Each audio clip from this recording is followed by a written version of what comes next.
Shalom saudara-saudari semua, kita mulai lagi pendalaman Alkitab kita yang akan membahas kitab Hagai dengan subtema Tuhan yang membangun.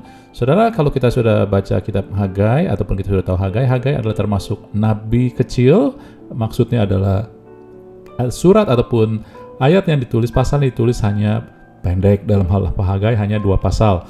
Saudara, jujur ketika Anda baca Hagai, kesan apa yang Anda baca ketika Anda baca kitab ini? Ya, saya melihat seringkali orang menghubungkan kitab Hagai adalah terutama ketika baca contohnya yang saya tulis di sini pasal 1 sampai 2 sampai 11, ya sepertinya adalah kemarahan Tuhan, omelan Tuhan karena rumahku atau bait Allah terbengkalai, tetapi semua orang sibuk ngurus rumahnya sendiri gitu ya. Nah, Saudara, apakah itu maknanya? Apakah begitu keadaannya? Nah ya, saya percaya di balik ini ada suatu hal yang Tuhan mau sampaikan, sehingga mungkin ketika Anda baca kitab Hagai agak bingung gitu ya. Tetapi nanti saya percaya ketika Anda mulai mengerti pribadi Tuhan, mengerti latar belakang Anda, mengerti apa dan siapa Tuhan kita. Nah, oleh sebab itu baik kita mulai dulu dengan fakta tentang Hagai. Hagai ini ditulis di tahun 520 sebelum Kristus, yaitu sesaat ataupun bukan sesaat ketika bangsa Israel diizinkan pulang dari pembuangan di Babel. Kalau Habakuk minggu lalu adalah sebelum bangsa Israel dikuasai oleh orang Babel. Kemudian pelayanan Hagai ini berlangsung 4 bulan, tetapi Hagai menulis pelayanannya ataupun juga tulisannya itu detail sekali dari tanggalnya, harinya, bulannya, tahunnya. Jadi hanya kitab Hagai ini aja yang Anda tahu kapan berlangsungnya karena dia tulis dengan detail ya. Kemudian saudara-saudari, dia satu kesatuan dengan kitab Esra, saling melengkapin. Anda nggak akan bisa ngerti kitab Hagai kalau nggak tahu Esra, Anda nggak baca Esra. Dan kemudian saudara-saudari, untuk mengerti ini maka kita perlu ngelihat garis waktu ya, sejarah, keadaan, latar belakang kenapa Hagai diutus oleh Tuhan. Oke, nah oleh sebab itu ini saya anggap ini adalah garis waktu dimulai ketika tahun 606 sebelum Kristus BC, ya ketika bangsa Babel mulai mengepung Yehuda, kerajaan Yehuda. Ya, kemudian 20 tahun kemudian ya Yerusalem dihancurkan oleh Babel dan juga bait Allah dihancurkan. Selama 20 tahun ini bangsa Israel mengalami kekalahan dan banyak dari mereka dibuang ke pembuangan di Babel. Ya, kemudian tahun 536, Raja Kores, 536 sebelum Kristus, Raja Kores, Raja Babel mengizinkan umat Israel balik ke Yerusalem dan membangun bait Allah. Dan 520, 16 tahun kemudian, Tuhan mengutus Hagai. Saudara-saudari, kalau kita ngelihat dari 606 sampai 536 adalah 70 tahun. Ini adalah penggenapan nubuatan yang disampaikan oleh Yeremia. Tuhan suruh Yeremia menulis nubuatan bahwa bangsa Israel akan 70 tahun dibuang dalam pembuangan, tapi sesudah itu mereka akan dibalikin lagi ke Yerusalem, ke tanah perjanjian, saudara-saudari. Jadi orang Israel udah tahu hal ini dan mereka tentu terus terhubung sama Tuhan karena Tuhan menggenapin apa yang dinubuatkan. Tetapi kenapa ya sama 16 tahun ini sejak mereka balik dari Babel seharusnya mereka membangun bait Allah, tetapi 16 tahun bait Allah didiamkan. Oleh sebab itulah Tuhan mengirim Hagai untuk memberitahukan hal ini, untuk membawa suara Tuhan tentang pembangunan bait Allah yang terlantar. Nah, disinilah kita belajar lewat kitab Hagai melihat sesuatu yang berbeda. Saya suka baca sesuatu dari dimensi hubungan. Karena kita yang sudah hidup di dalam zaman perjanjian baru, kita telah diperdamaikan dengan Allah. Kita memiliki hubungan sehingga suara yang Tuhan yang tertulis dalam perjanjian lama, tapi ketika Anda sudah kenal pribadi Tuhan, maka Anda akan melihat makna-makna yang lain, saudara-saudari.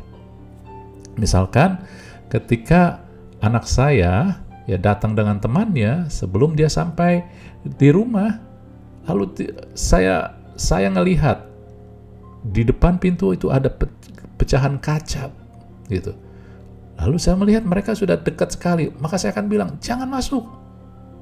Nah, anak teman saya yang nggak kenal saya mungkin akan berpikir saya orang yang tidak ramah, tidak menyukai dia. Tapi anak saya yang kenal saya dengan baik, bahwa saya sangat suka teman saya, anak saya punya teman, saya ramah dengan orang, dia nggak akan menganggap bahwa perkataan saya yang walaupun saya singkat, jangan masuk itu sebagai suatu hal yang kasar, tapi dia pasti tahu ada sesuatu yang lain. Kenapa nih? Gitu ya. Nah, setelah dijelaskan baru, ada beling di depan pintu.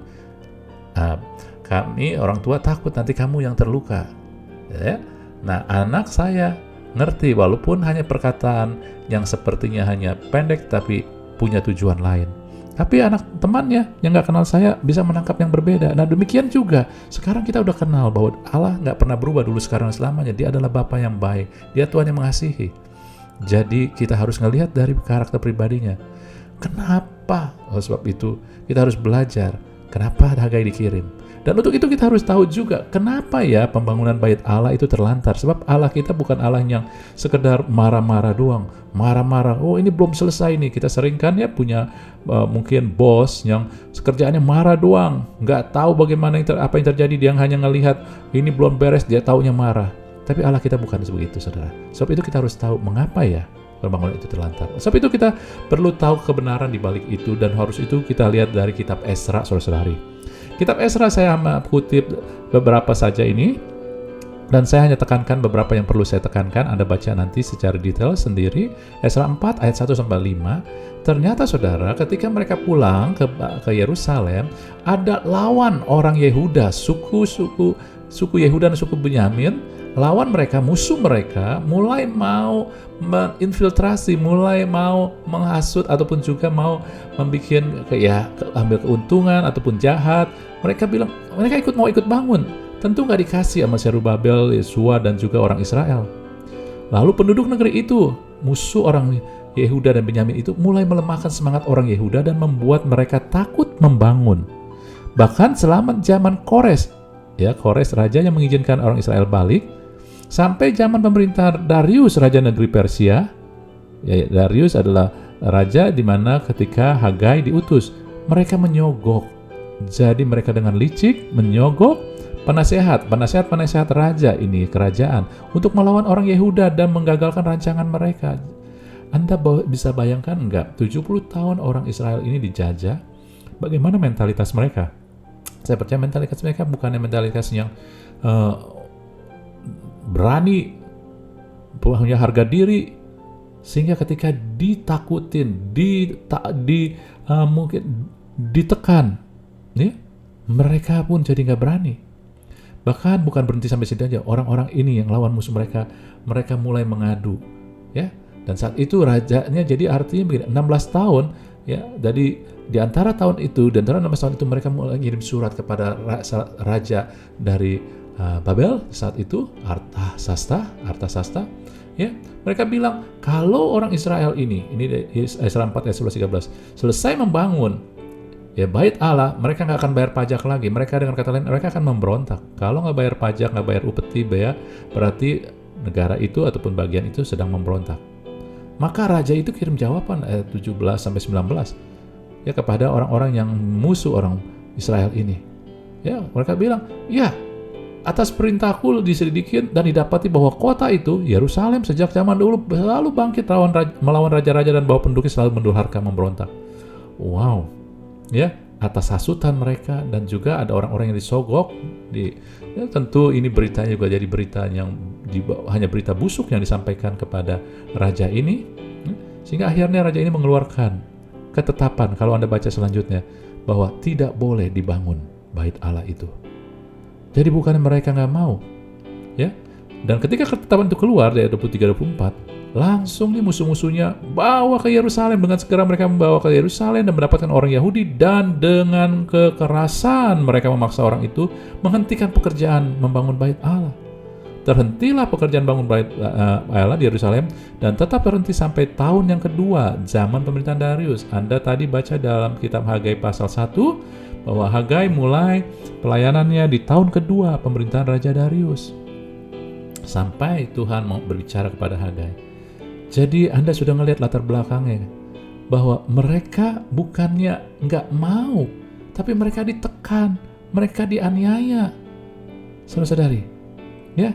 Ini masalah yang mereka hadapi. Bukan mereka malas, bukan mereka nggak pentingin. Nah, Anda pikir, apakah Tuhan tahu keadaan mereka? Pasti Tuhan Maha tahu. Apakah Anda pikir Tuhan marah dengan mereka dengan keadaan, sedangkan penyebabnya adalah kekerasan? Sama seperti Anda dapati anak Anda dapat nilai jelek terus. Lalu kemudian Anda dapati ternyata di kelas dia dibully terus. Apakah Anda marah pada anak Anda atau Anda akan memberikan semangat pada anak Anda? Anda akan mendukung.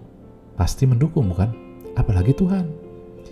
Oleh sebab itulah, Anda harus juga ketika baca firman, Anda harus tahu juga latar belakangnya, penyebabnya, ya. Kemudian Anda harus tahu pribadinya Tuhan itu. Oke ya? Jadi, kitab Hagai bukan kitab amarah. Seharusnya bukan disampaikan dengan amarah, tetapi justru Hagai 2 ayat 5-9, saudara, saya nggak baca seluruhnya, hanya perlu ditekankan, 3 kali Tuhan katakan, kuatkan hatimu, kuatkan hatimu, kuatkan hatimu. Anda familiar kan dengan perkataan ini? Perkataan ini sama diberikan kepada Yosua ketika dia mau menduduki tanah perjanjian. Dia mau menggantikan Musa, dia khawatir, tapi Tuhan kamu yang akan memimpin, kuatkan hatimu, kira-kira kayak begitu. Jadi dengan kata lain, ketika Tuhan ngomong kuatkan hatimu, dia bukan hanya kasih semangat, dia sedang mengatakan, aku mau pakai kamu, aku mau pakai kamu, aku mau pakai kamu. Itu yang dikatakan kepada Yosua. Tuhan mau pakai Yosua untuk memimpin bangsa itu masuk, maka kuatkan hatimu. Kuatkan hatimu artinya akan ada tantangan, tapi kuatkan hatimu, aku pakai kamu. Dan dia katakan 2 kali, aku menyertai kamu. Dan sama juga, Rohku akan tetap tinggal di tengah-tengah kamu. Saudara, ketika Tuhan mau pakai kita, ketika Tuhan mau kasih semangat buat kita, motivasi kita, dia selalu menyertai. Dia bukan seperti manusia, hanya kasih semangat, habis itu bye-bye. Dia bukan hanya sekedar kasih masukan, habis itu bye-bye. Enggak, dia akan mengasihi kita ketika dia memberikan kita semangat, dia menguatkan kita, dia mau pakai kita, dia menyertai. Dan ingat, penyertaan Tuhan kadang-kadang roh, Anda nggak ngelihat, tetapi pasti dia menyertai Anda. Dan saudara-saudari, ketika Tuhan mengatakan, aku tetap tinggal di tengah-tengahmu, ya, Tuhan menyertai. Dengan kata lain, aku tahu apa yang kamu lalui, aku tahu apa yang kamu alami. Tuhan sedang menyatakan empatinya, penyertaan Tuhan bukan hanya melindungi kita, tetapi juga menyatakan, aku ngerti apa yang kamu lalui, aku tahu apa yang kamu lalui, saudara-saudari. Ini Tuhan kita, Tuhan yang mau menjadi sama dengan manusia. Lalu sesudah itu dia kasih semangat, dia kasih empati, dia kasih penyertaannya. Kemudian 3 kali dia katakan, aku akan. 2 kali dia mengatakan, aku akan menggoncangkan. Kemudian sekali dia katakan, aku akan memenuhi rumah ini dengan kemegahan. Dengan kata lain, kemuliaan, saudari. Allah kita adalah Allah yang meneguhkan, yang mau memakai kita, yang mau menyertai, yang mau berempati sama kita. Lalu dia juga mau melakukan dan menyediakannya bagi kita. Dia sendiri yang menyediakan, saudari.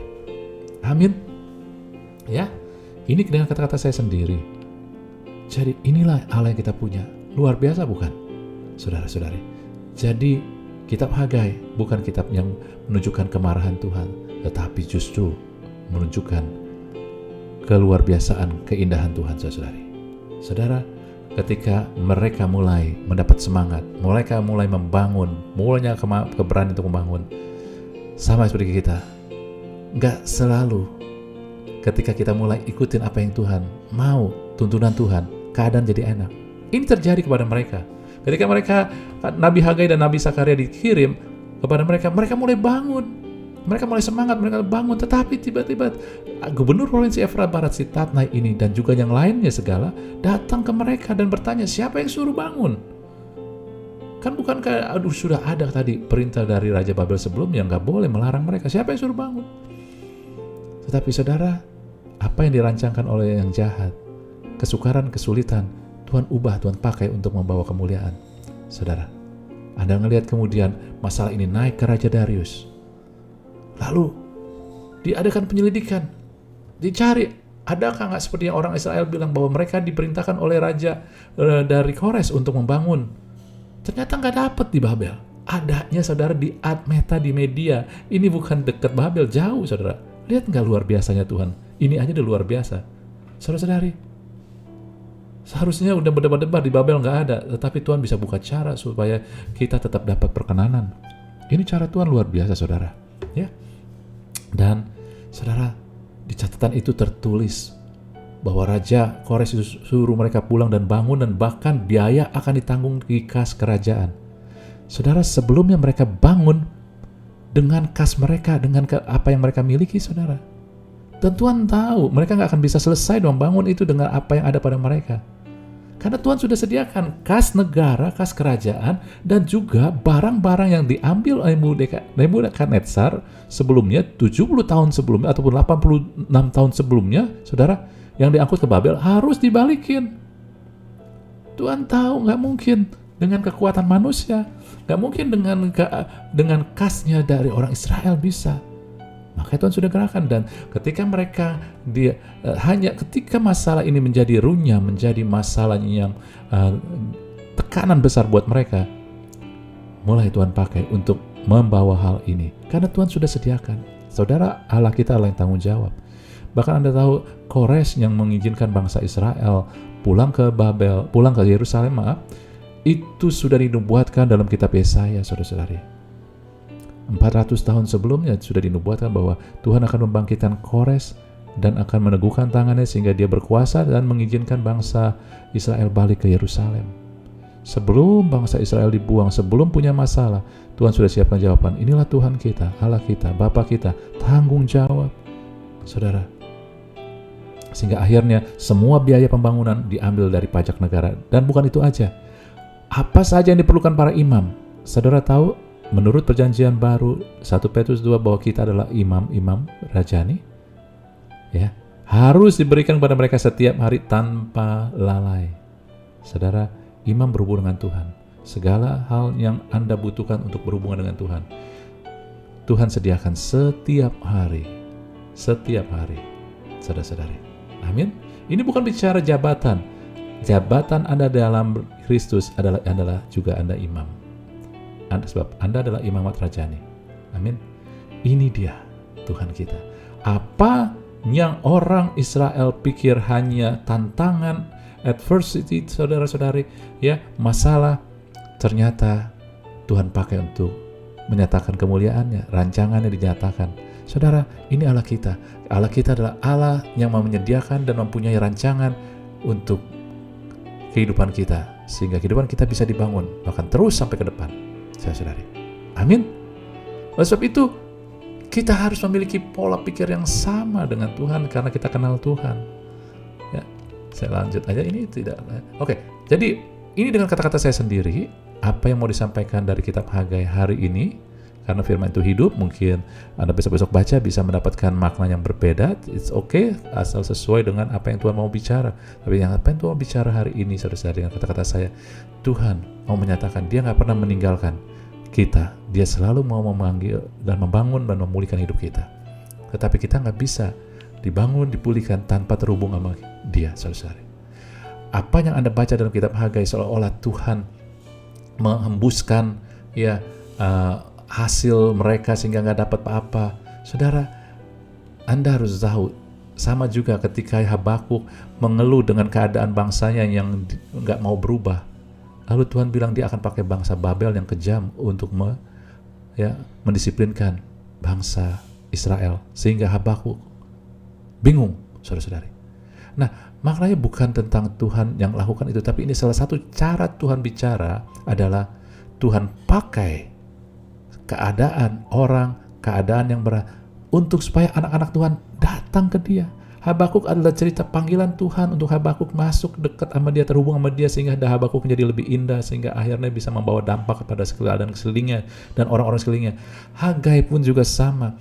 Dan keadaan di mana Tuhan katakan mereka nggak mendapatkan hasil yang sepenuhnya, saudara, itu adalah cara Tuhan untuk menarik kita terhubung sama Dia, karena di luar Dia kita nggak bisa apa-apa. Kita nggak bisa melihat kemegahan, keindahan, dan kemuliaan Tuhan. Amin.